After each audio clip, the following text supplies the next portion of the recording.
Good morning. So, a brief introduction of myself. I'm the co-founder, head of solutions and uh, sales at EzDataMunch. EzDataMunch is a BI analytics applications company. Basically, we create and build BI applications for various clients, various business functions and industries. We have a portfolio of about 150 BI applications today, and one of the portfolio that we have is around spend analysis and spend optimization on the procurement side, and we have gone through a lot of projects and a lot of work with various clients, including GE, Apple, Univision, Fox Media, Waffle House. And we have done a lot of work in that space.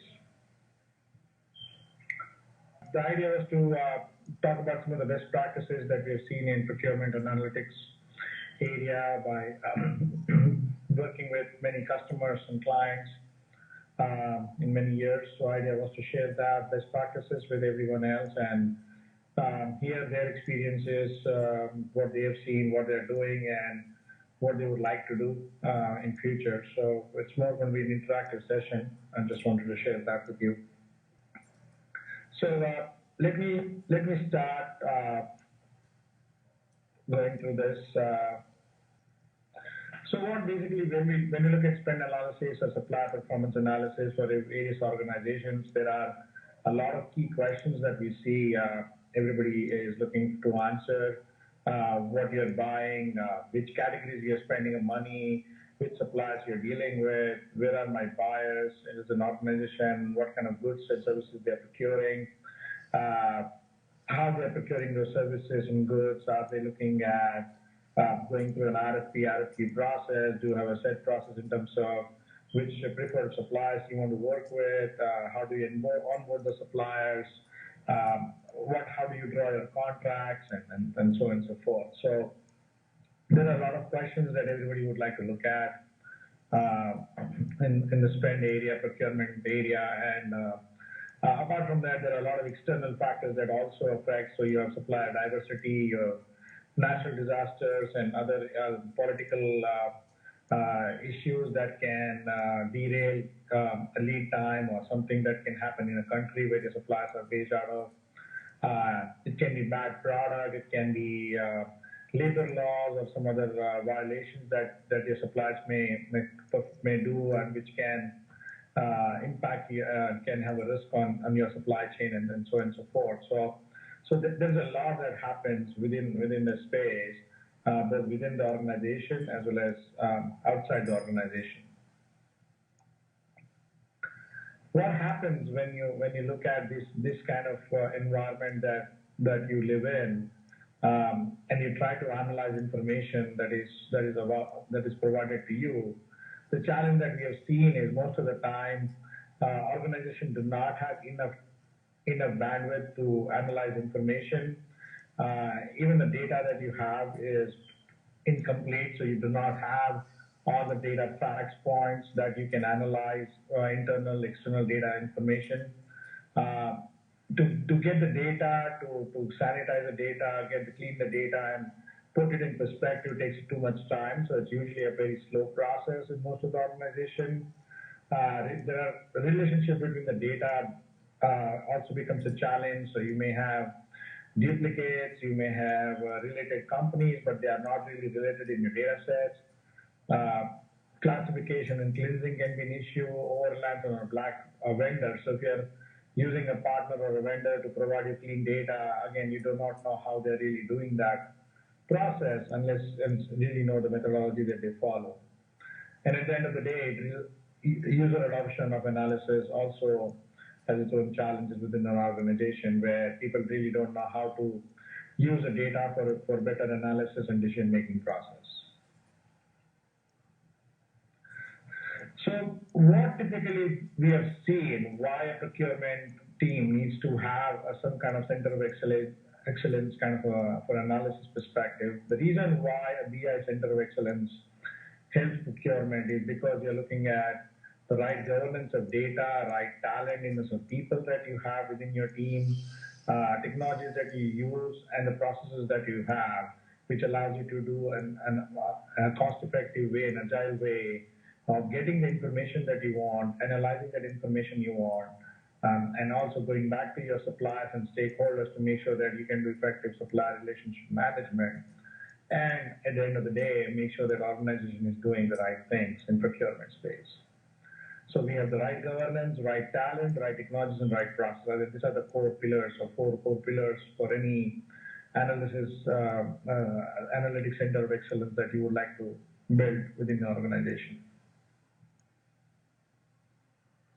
What are the typical objectives that we have seen from Center of Excellence perspective within an organization? Agile and self-service delivery. I think so. This is one of the biggest area when we talk about organizations being too slow in adopting the change or getting the right information or putting information together. We have seen a lot of times that there's always a disconnect between the speed at which business users like to move versus the speed at which the rest of the organization moves, including IT department. So it's always a challenge of holding everybody's hand and going through this process, and how you can make everybody agile to work with you at the speed that you would like to work with. Consistency and usability. This is another area that we have seen that the data is lying everywhere within the organization and outside, and everybody's using the data for their own needs, but this data is not really consistent. You may have people come up with different reports or analysis, but the data is not consistent. It's going to lead to different conclusions or wrong conclusions at times, which will again further make the whole procurement process inefficient itself. Actionable insights and metrics. Again, that's the very important point from a procurement perspective is you need to know your goals that you're setting up. Let's say you have a goal that I want to reduce my overall supplier pool by 10% every year.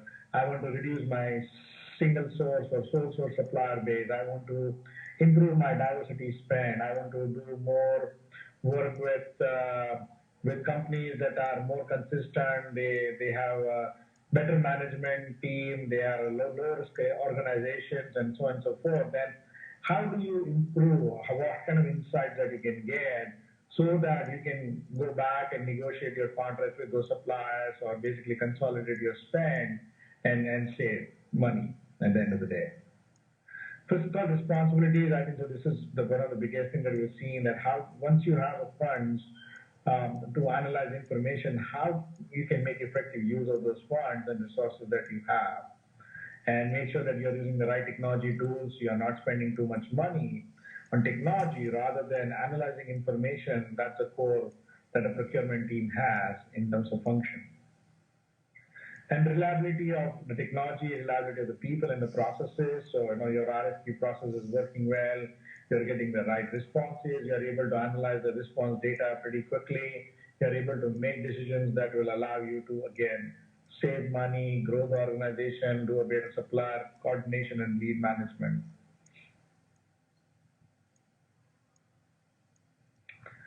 So what is a typical procurement team's aspiration when they look at what they would like to really do? So when we're looking at, there are 4 buckets for a procurement team in terms of what they would like to do in terms of analysis. So you want to leverage your enterprise spend, so internal data aggregation, so all the data that you have in terms of what I'm spending, where I'm spending, which categories, which items, which suppliers, which location, for which product or services that I'm spending.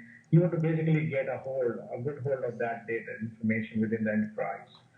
Then I want to manage compliance, performance, and errors. Of course, compliance and risk becomes a very critical aspect in today's economy, where we are seeing commodity price movements. We are seeing oil prices have gone down by 1/3 in the last 15 months. Freight price movements can happen, which can impact the cost of your goods coming from vendors which are in Asia or somewhere else. There are a lot of those factors. You have labor laws in one of your supplier's factory and factory shutdown. And there can be a host of those problems which can lead eventually to disruption in your supply chain. I want to understand and manage risk in my supplier base, so which basically talks about the management profiles of the suppliers. They are not involved in any fraud. They are not involved in any corruption cases. They are not involved in anything that can, again, lead to a disruption in your supply, can lead to increase in price, or again, you have to go back to a single supplier, a sole supplier kind of a model whereby you're paying more than what the market should be paying. And the last thing is how we can predict unforeseen events, how we can predict what can happen or what can go wrong in your supply chain, your procurement processes, your contract negotiation process, and how you can build those forecasts, those optimization into your entire procurement process.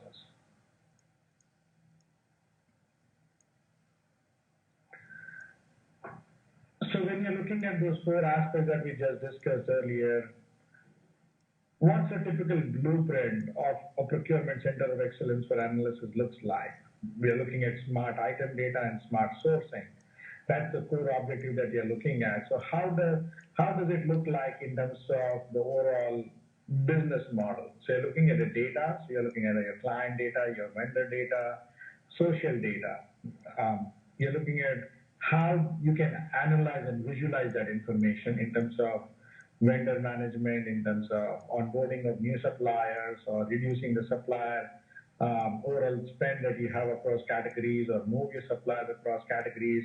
How do you do a supplier rate analysis versus what is the market rate for the same item, and so on and so forth. And then how do you really relate all these to the benchmarks that you have internally?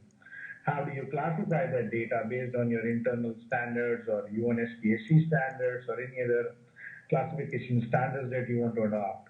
And at the end of the day, how you will give this power to each and every procurement person or resource within your procurement organization, who can then take this data, analyze information, and take informed decisions and go back and do a better management of your supplier and categories that they manage. So this is the overall architecture of what needs to be done, or how we can actually, Center of Excellence of Analysis can help procurement department. And this is what the procurement department would like to do to implement what they are really looking for in terms of making procurement as a very efficient and an action-driven process.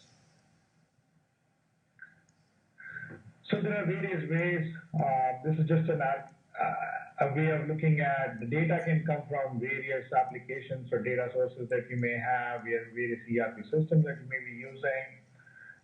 Once you have the data, how you can get the data, normalize the data, establish parent-child relationship, categorize the data based on the categorization standard or classification standard that you may have. You can enrich the data and how you can present the data. So it's a whole gamut of what all things you can do. And in addition to that, how you can add contracts data, how you can add external data like risk data from Dun and Bradstreet, how you can add address information, how you can add weather forecast information, how you can add political news data which can impact the supply chain or lead times and so on and so forth, and how you can basically aggregate all this information and present a holistic view from analysis perspective to a procurement team.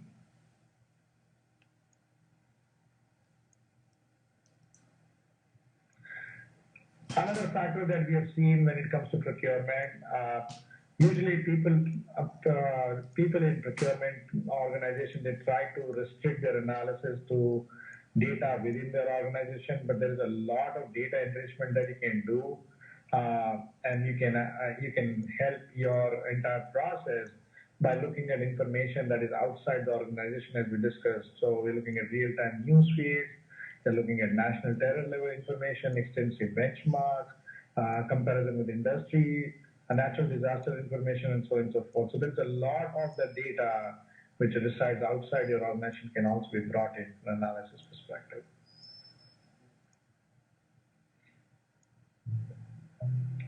So some of the example are commodity price movement information and how they impact your base material prices that you're sourcing from your suppliers. what if scenarios of material price movements, geopolitical impact on a supplier base and lead time, risk rating analysis from companies like DNB or Moody's or S&P, social media and news information about a supplier base and performance and reputation risk, management insights of key personality, supplier organization, and compliance reports and things like that. So there is a lot of this data which resides outside our organization should ideally be used to do an overall procurement analysis across your supplier base. How we help our organization, we have a lot of these data that we procure and that we have in terms of what we do for our clients today. So configurable self-service dashboards, comparative analysis, and risk rating data, and so on and so forth. So there is a lot of that we do today, and we expect that these are some of the best practices that our clients have implemented, and we think that this is something that most of the organizations who are having the best of the procurement teams have done, and that should be implemented by organizations who would like to do and be best at what they do in procurement space. So with that, I just want to open the floor for any questions, anything that you would like to know. I would be happy to take and answer your questions.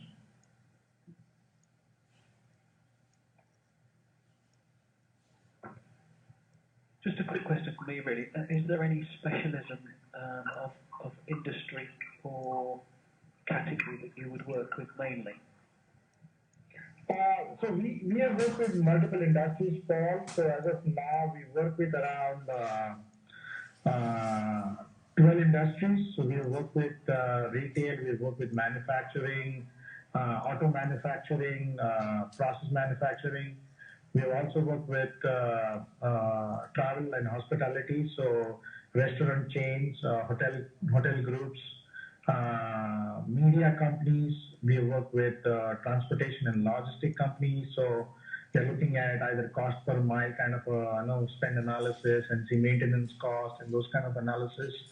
We have also done travel expense as a category, so getting data from your travel expense, data from various systems like Concur or any travel management system that you may be using, and adding the data from your travel agency, data from your contracts for with the hotel groups or rental car companies that you may have, and putting all your policies on top of them, looking at all the violations that you may have, and that people are charging, or there's a case of a fraud, or people putting personal expenses, and also tying that back to the sales. So, for example, you have salespeople traveling all across the country or around the world, and they're saying that they have gone and they've taken up these meetings and they spend this money on business. Are you really getting the ROI from that spend, right? Because you need to see whether the customer is really giving you that kind of business for the amount of money that you're spending on that travel. The sales guy is spending or somebody else is spending within the organization. So those kind of things. So to answer the questions about 10, 12 industries, and I would say a lot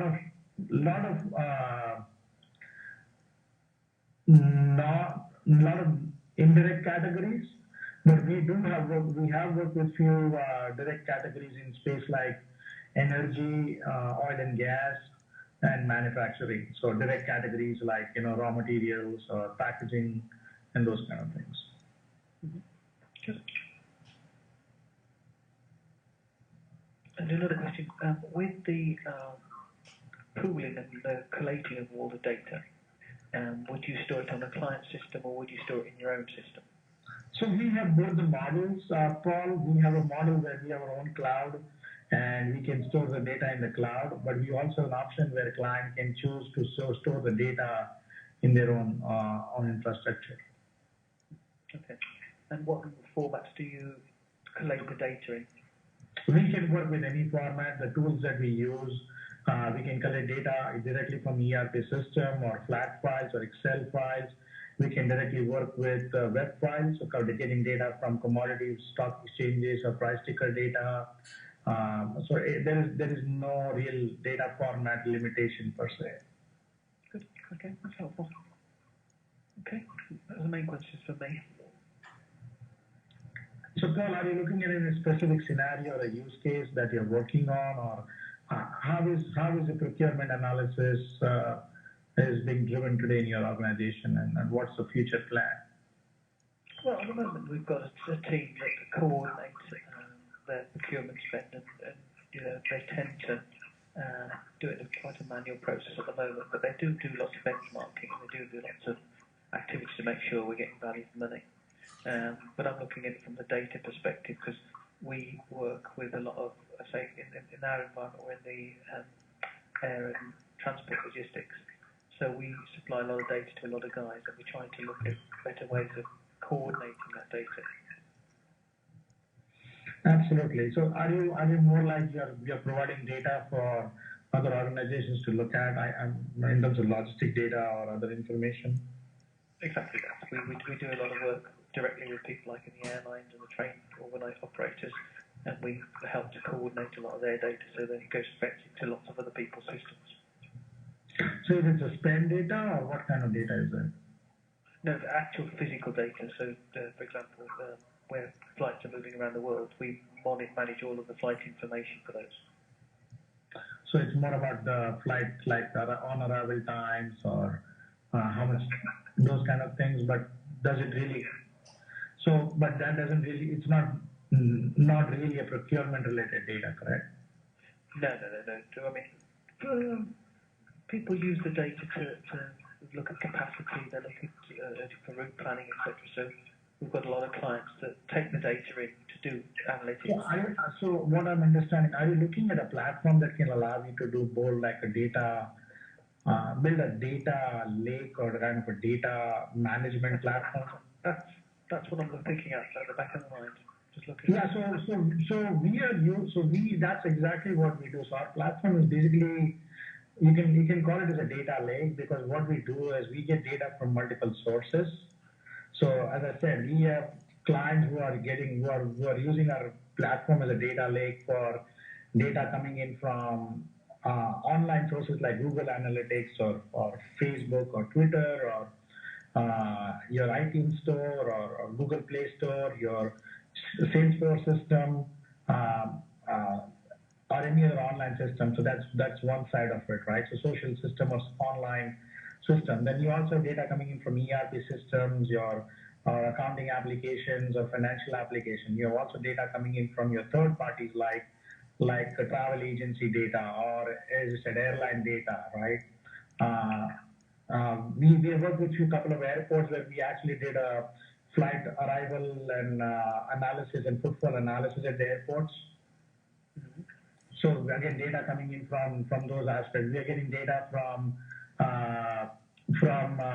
commodity exchanges or stock markets or industry data. So you can compare a company with its industry peers on various KPIs or metrics. So basically our platform is a data lake. We basically can use as a data lake, and you can build analytics applications on top of it. Yeah, that's what I'm trying to get to. Yeah, that's helpful. So if you're looking at that, we can definitely show you how you can do it, and we can do a proof of concept and actually take few of your existing data sets, and we can show you, and then you can actually build application yourself. If you need our help in building any of that, we can help you with that. We use Click as our platform, underlying platform for visualization. Mm-hmm. So it's again a platform that is rated by Gartner as a leaders platform in BI tools. It's been rated by business users as a top platform for the last 2 years.